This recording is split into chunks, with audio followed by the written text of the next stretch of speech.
My name is Rosie Pryor, and I am currently the chair of the Lane Community College Board of Education, and it's my honor to welcome all of you, and in particular to welcome back Frank Merrill, who spent 32 years at Lane Community College. I had a clutch of a moment there. I thought I did say that right?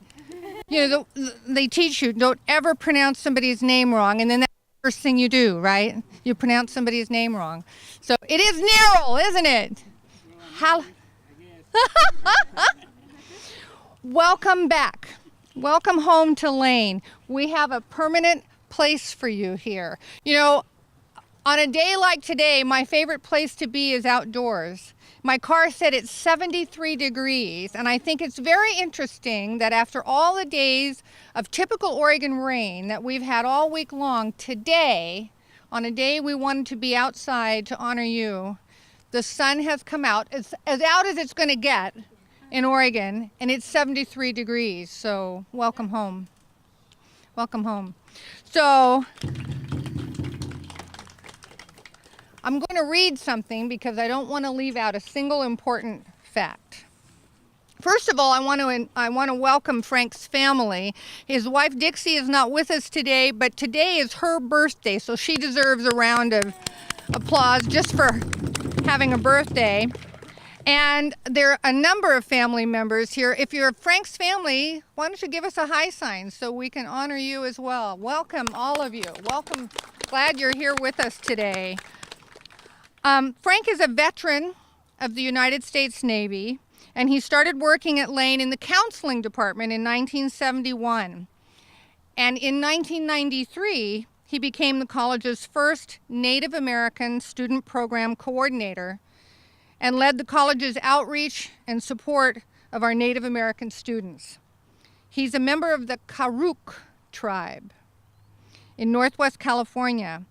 And his vision for Lane's Native American students included a longhouse, a place for them as well as us to share their culture. He continued as program coordinator until 2003. Even after his retirement, Frank continued to support the Longhouse Project and helped it to become a reality. So thank you. Thank you for that. Today we honor you, Frank, for your commitment to our Native American students, and with the dedication of this garden, we honor you and all veterans who served our country. And now it's my pleasure to introduce Dr. Margaret Hamilton, President of Lane Community College. Thank you. Are there any other veterans in the group today? Could you stand? Would you please? I would like to honor our veterans and thank you all for your service. So good afternoon, everyone. It's been wonderful for me to learn about the history of this college and the contributions of so many like you, Frank, who made it a very special place. Frank, we thank you for your contributions and for putting our students first through your commitment to this vision of the Longhouse. And we thank you so much for your 32 years of service. That's pretty impressive. From what I've heard, it's appropriate that the garden be part of your legacy here. Years ago, Frank, you planted the seeds of what is now a beautiful gathering place. You worked to see it a reality even after you retired, and your legacy will live on. It is my hope that the Frank Merrill Veterans Memorial Garden become an outdoor sanctuary for our students, our employees, and our community to reflect on the service of others and all those who served our country. I hope that future generations can see the power of their perseverance and will want to work to continue to make an impact the way you did on this campus. Today, we dedicate this garden as the Frank Merrill Veterans Memorial Garden. Please join me in honoring Frank on this very special day. And I'm now going to invite Beth Daya, our Longhouse steward, and members of the Native American Student Association for a very special presentation.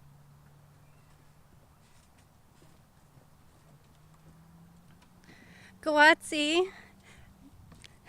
My name is Beth Daya. Excuse me. I'm the Longhouse steward here at LCC. I'm very fortunate to be here as a Longhouse steward, but really fortunate to have had this space as a student when I was here. So Dua'e, thank you so much, Frank, for creating this space for Native students here. I am here with the Native American Student Association, and I want to introduce Chelsea Schuler. Hello everyone, my name is Chelsea Schuler. I'm a student here at Lane Community College. I am pursuing a degree in nursing, and I am also part of the Crook tribe.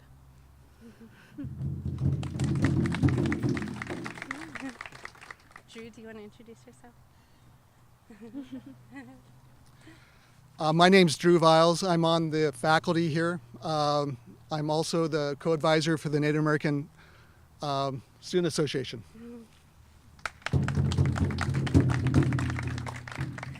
We'd like to gift Frank a blanket just to show our appreciation for creating this space for us and for future generations of Native students here on campus.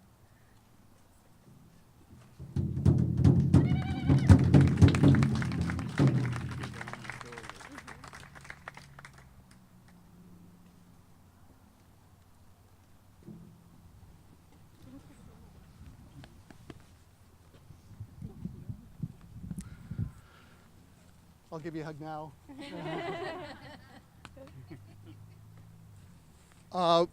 Frank's a veteran. The 21 gun salute is appropriate as a salute for presidents, for former presidents, for foreign dignitaries, heads of states when they make state visits. Eagle feathers are awarded to people who graduate from college these days. That's a tradition from another culture. It was introduced in this area by, my belief, is Twyla Sowers, who is blessing us with her presence here. Twyla worked for many years as the Title V coordinator here in Eugene, and she introduced the practice from Lakota tradition of presenting a eagle feather to people who have shown great bravery. And that's been a tradition we've continued here at Lane Community College. Combining those two traditions, here is a 21 feather, eagle feather salute to Timkata, the first Native American student program coordinator here at Lane. You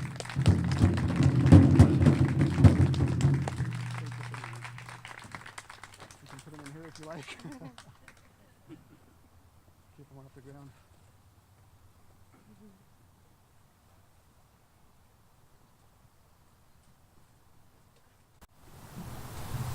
And this time, Frank, we'd like you to say a few words to your friends and family. Well, people at Lane Community College know me as I don't know what few means. One of the things I like to say is I like to thank Lane Community College for giving me the honor to work here at this college. I especially like to thank Mason Davis, because when he met me down in the cafeteria one day and he says, we need a coordinator for the Native American program. And so the counseling department gave me the windows right there as you walk into the center building. Well, and within a week, I plastered that window full of Indian pictures. And not long after that, they had to move me because we plugged up that whole area, inside and out. People standing looking in the windows and people standing in the hallways. So they moved me around, clear around the other side of the main entrance. And as you know, the students followed me over there, and I plugged that hallway up with students. But LCC gave me a lot of open doors to help the community, to meet with tribal people, to travel clear across the United States when I do my presentations, and also had my name put on that new Indian museum back there, and I thank them for that. I also like to thank the board to give me the honor that day when we had that last meeting asking to build this longhouse. It wasn't until I stood my granddaughter and my grandson, the two of them sitting here. I don't know where my granddaughter's at.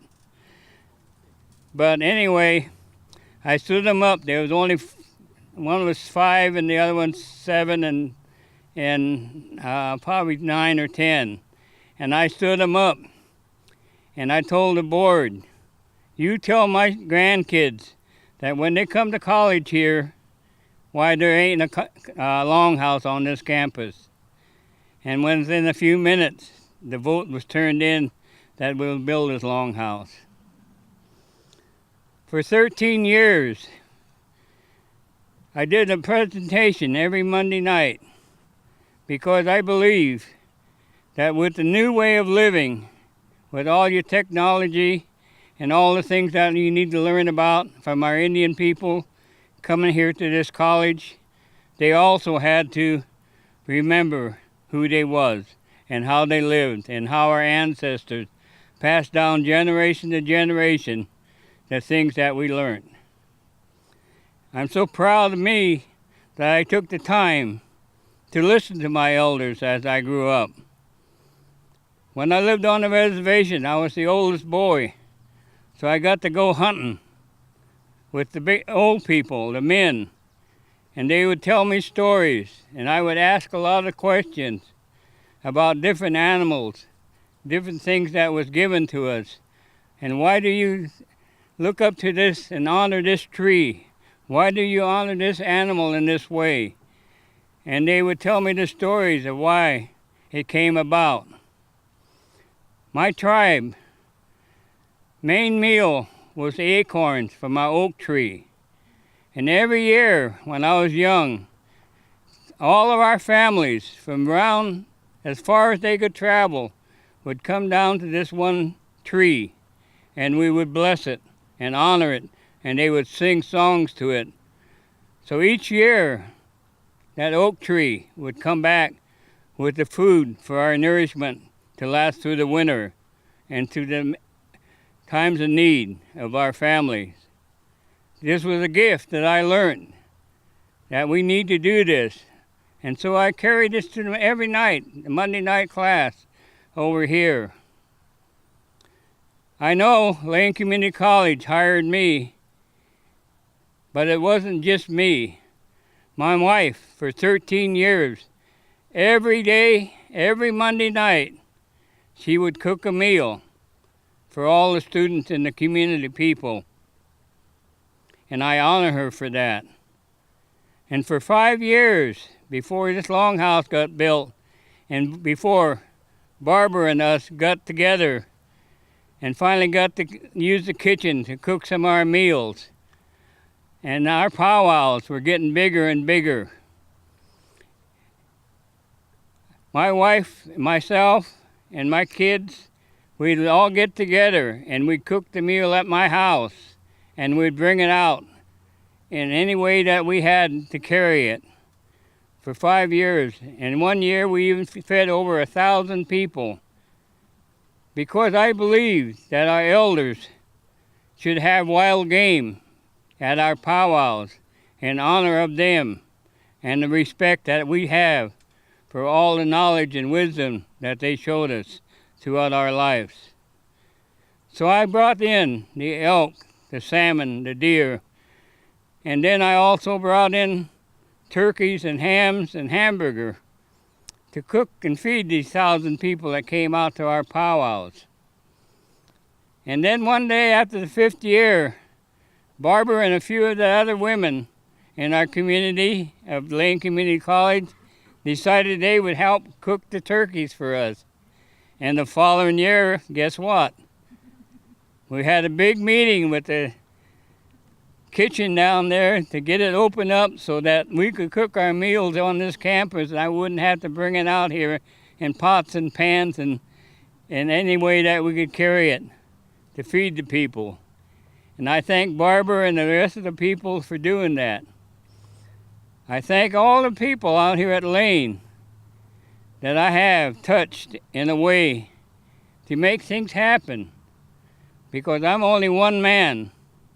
I knew what needed to be done, but our staff and the people on the groundkeepers, the policemen, the janitors, everybody stepped forward and they came in and helped put on these powwows for us. And I thank each and every one of them staff members, because all I knew how to do was build families, extend it in a way that we could have the things that we need with joy and happiness throughout our nation.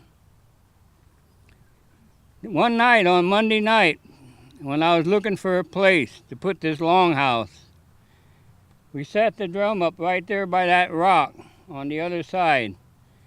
Me, my son, my grandson, his wife, and the rest of the people are sitting, John Warren and his family, and Brandy, my granddaughter, and Jerry Hall and his son and daughter. We set the drum up right there. A red-tailed hawk sat right there on that rock and watched this drum. And I knew this was the spot that we wanted. I wanted this longhouse sitting out on this point. So when we had our powwows and people came from Montana and as far as Reno, Nevada, and all over California coming to our powwows to support our program. Some of them never even heard of this Lane Community College until we introduced the powwow to this campus. And next thing you know, they'd be sending their kids here.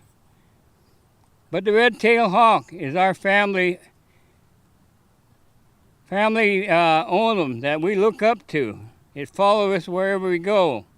We named our drum the Soaring Hawk Singers. All of my grandkids that was born here in Eugene, we had a tree down the old Sacred Heart. And every one of the grandkids I had come in that building, a red-tailed hawk would be sitting in that tree. And I have 22 altogether. I got 11 grandkids, 11 great-grandkids, and now, by next month, I'm going to have twins from my grandson right here, a great-grandson, so I'll have my great-great-grandkids. And I hope one day they would come to this campus, because this is a beautiful place here. The staff, the teachers, all came together in a good way. The community supported this campus, and they realized how important it was. Twyla Sowers had a great many hours looking at ways, and Donna sitting in them meetings, and Barbara trying to make sure that we have the longhouse built in the way that it should be. A long house with logs, with timbers that we cut with a wooden mallet and a wooden hammer, and made the longhouse what it's supposed to be looked like. And when you walk into that longhouse, you could feel the energy that it gives. And these are the things that I see.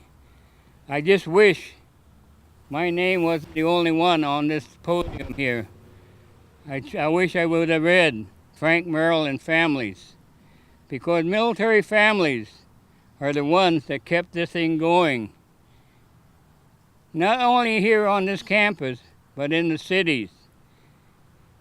When their husbands and uncles and brothers and nephews, grandparents were all off in wars, the family members were at home, keeping things the way it's supposed to. Teaching our kids and taking them to powwows, take them to the outings that we had. And this was a great honor for us when we came back home to see that we still have all of that respect. My sister, she's the oldest in our family, and I'm next. I'm the oldest boy. And my other sister that's sitting here, we're all from the Karuk Nation in Northern California. They probably won't eat any eels anymore,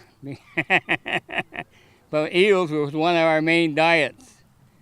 And salmon, the ama, and the bear. We ate a lot of bear meat. But they also, as I grew up and looked at things in life now and relate to them, I look around this area as I travel. I have to go to Chemawa Indian Health Center once a month because that's where I get my medication from. And as I travel up there, I see all these red-tailed hawks sitting on them fence posts.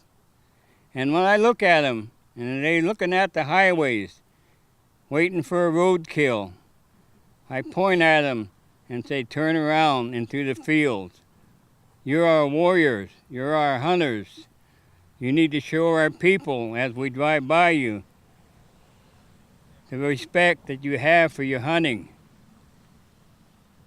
Otherwise, all of our people will be looking out there and going to the welfare lines, and we didn't want that. So these are the things that I brought to this campus. These are the things that I honor this campus for allowing me to do. I had a chance to open the open prayer at the Oregon legislation one year. Pete Sorensen nominated me, and they invited me up there to do the opening prayer. I did every school, every high school, every college, and even elderly homes. This drum went to it, and we sang our songs from this school right here. I know Barbara's hair turned white because half of the time I think I gave it to her. Because when she turned around, sometimes I wouldn't even be on campus. But one of the schools would call me up, could you come over this afternoon and do a presentation for my second graders or fifth graders or junior high or high school kids? So I'd pack up my drum with my son and I'd call him up, meet me over at South Eugene, North Eugene, and we'd do our presentations. So I have a great honor from my family. Robbie, when he was working, he would come on Monday night in these work clothes and still drum for us. And that takes a lot of energy and a lot of respect to what he's seen we was doing on here on this campus. The ones that are still here knows what I'm talking about. And I only hope that the things that we gave them would come back to this campus from other people. With the stories, maybe they could talk about me and what I did and how I helped the students in certain ways. And now, all of them people that helped me from this college, the staff, the workers, the janitors, the cooks, the president's office for allowing us to do different things, and all of these things that happen on this campus, we will now like to sing you an honor song in respect to your help and your dedication, because this is the way we do things in our culture. When you do things in a good way, we look up to you. We see you in a way that you're here to support each and every one of us. So now we will sing an honor song. Thank you.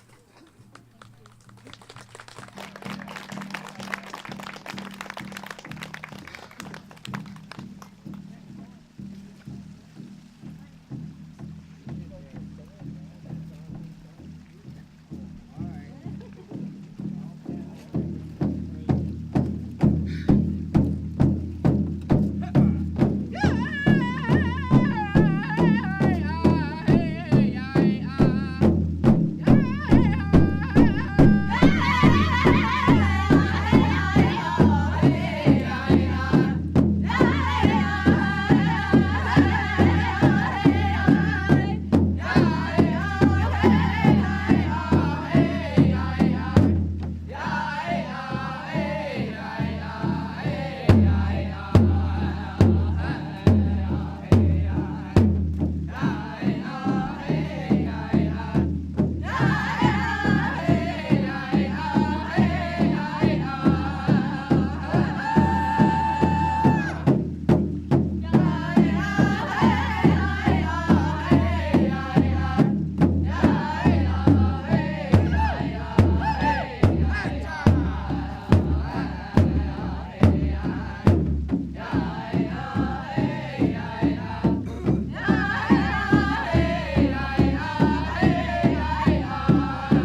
very much. It was very moving.